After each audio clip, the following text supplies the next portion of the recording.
சீரியல்களின் full எபிசோடுகளை Sun டிவியில் ஒளிபரப்பான உடனே எக்ஸ்க்ளூசிவாக சன் நெக்ஸ்டில் மட்டும் ஃப்ரீயா பாருங்கள்.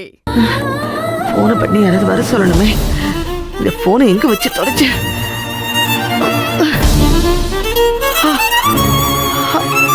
நீ வச்சுட்டு வந்துட்டேனா?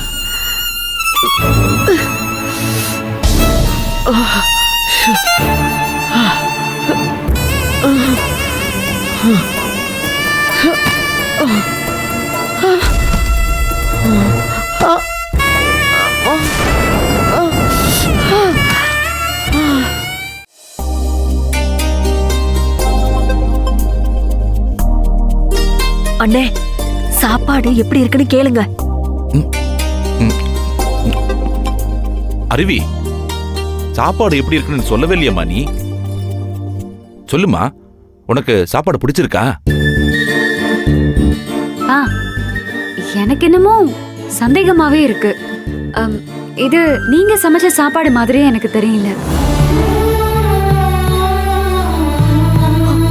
ஐயோ, என்னம்மா திடீர்னு இப்படி சொல்லிட்ட? அப்படின்னா உனக்கு சாப்பாடு பிடிக்கலையா? அட போங்கப்பா, இத்தனை நாள் நீங்க சமைச்சது தானே எனக்கு பிடிச்சது.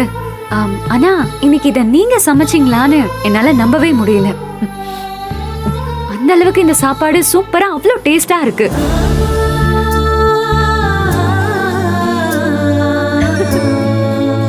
ஒருவேளை உங்க தங்கச்சி கிட்ட ட்ரைனிங் ஏதாவது எடுத்தீங்களோ?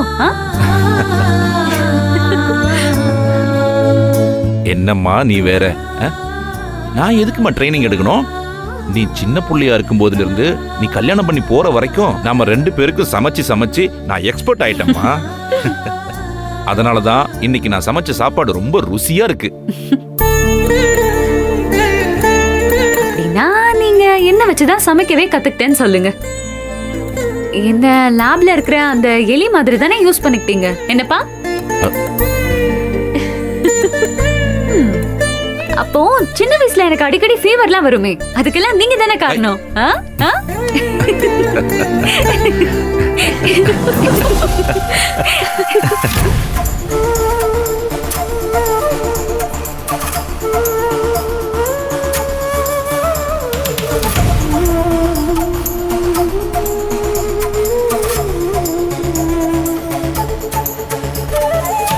அருவி, என்னாச்சுமா? யாரோ சிரிச்ச மாதிரி சத்தம் கேட்கலப்பா? என்னம்மா நீ? நம்ம 2 பேரும் மட்டும் தானே இந்த வீட்டுல இருக்கோம். நம்மள தவிர வேற யாருமா சிரிக்க போறாங்க? ஒண்ணு இல்ல, நீ சாப்பிடு.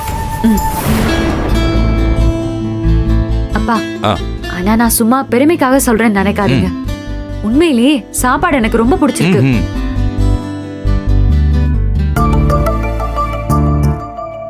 இப்படி ஒரு சாப்பாட நான் சாப்பிட்டதே இல்ல.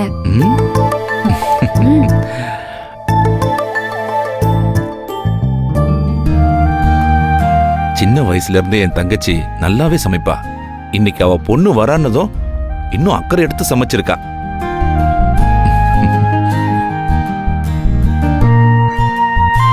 அருவி, இந்த சாப்பாட்டுல பாசம் கலந்துருக்குமா, அதனாலதான் ருசி அதிகமா இருக்கு. உண்மையாவே இப்படி நம்ம 2 பேரும் சிரிச்சு சந்தோஷமா பேசி சாப்பிட்டு எவ்வளவு நாள் ஆச்சு இல்லப்பா? என்ன சாப்பிட கூப்பிட்டதுக்கு ரொம்ப தேங்க்ஸ். என்னம்மா பண்றது, உங்க அம்மா இருந்திருந்தா உனக்கு விதவிதமா சமைச்சு சாப்பாடு ஆக்கி போட்டு இருந்திருப்பா. ஆனா நான் தானே உனக்கு எல்லாமே செஞ்சாகணும். என்னப்பா திடீர்னு அம்மாவை பத்தி எல்லாம் பேசுறீங்க? அவங்க இருக்காங்களா இல்லையான்னு கூட எனக்கு சரியா தெரியாது.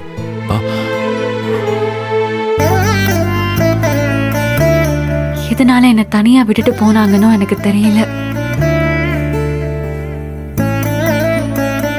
ஒருவேளை என் அம்மாவை நான் பார்த்தா அவங்கள என்ன கேட்பேன்னு தெரியுமா? சொல்லுமா, அம்மா கிட்ட என்ன கேப்ப? ஏன் என்னை இப்படி விட்டுட்டு போனீங்கன்னு கேட்பேன்.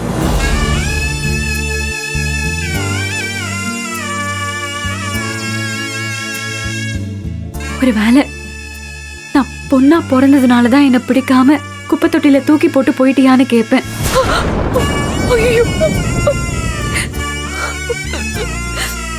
அம்மா அருவி,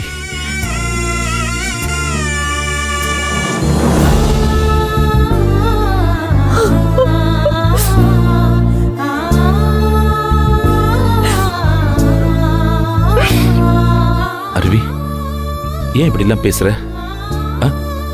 நீ எப்பவும் இப்படிலாம் பேச மாட்டியம்மா. என்னாச்சு உனக்கு? என்னன்னு தெரியலப்பா, இன்னைக்குதான் எனக்கு இப்படிலாம் பேசணும்னு தோணுது. அருவி, உங்க அம்மா எந்த சூழ்நிலையில உன்னை விட்டுட்டு போனான்னு நமக்கு எப்படிமா தெரியும்? அதனால உங்க அம்மாவை தப்பா நினைக்காதம்மா. இந்த உலகத்துல ஒவ்வொருத்தருக்கும் ஒரு நியாயமான காரணம் இருக்கும். அது உன் அம்மா இருந்த இடத்துல இருந்து பார்த்தாதான் உனக்கு தெரியும்.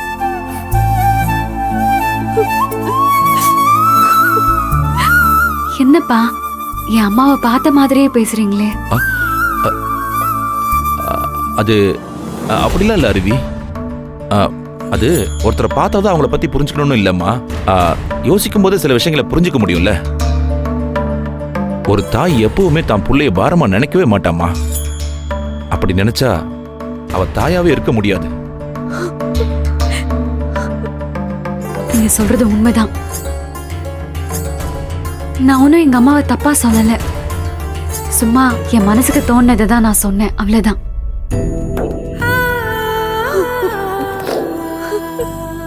எனக்கும் எல்லாரும் மாதிரியும் அம்மாவோட இருந்திருந்தா நல்லா இருந்திருக்கும்னு தோணுது.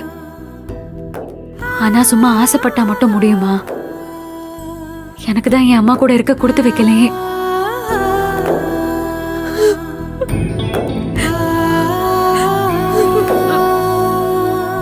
ஆனாலும் நீங்க எனக்கு அம்மா அப்பாவா இருந்து பாசத்தோட என்ன வளர்த்தீங்க. அதனாலதான் அம்மா இல்லாத குறைய என்னால ஈஸியா கடந்து போக முடிஞ்சது.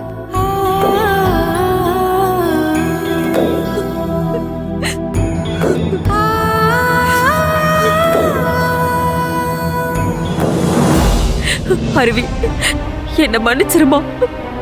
நான் உன் பக்கத்திலேயே இருந்தோம் நான் தான் உன் அம்மானு காட்டிக்க முடியாத துரதிருஷ்டசாலியா இருக்கேனம்மா.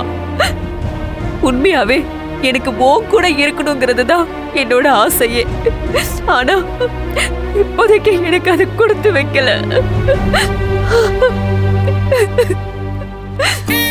தாயும் மகளும் பக்கத்திலேயே இருக்கும்போது இப்படி 2 பேருக்கு நடுவுல கண்ணாடி வேலியை போட்டு காவல் காக்கிற இரும்பு மனுஷனா நிக்கிற கொடுமைக்காரன் ஆயிட்டேனம்மா நான். 2 பேருமே என்னை மன்னிச்சிடுங்க. கூடிய சீக்கிரம்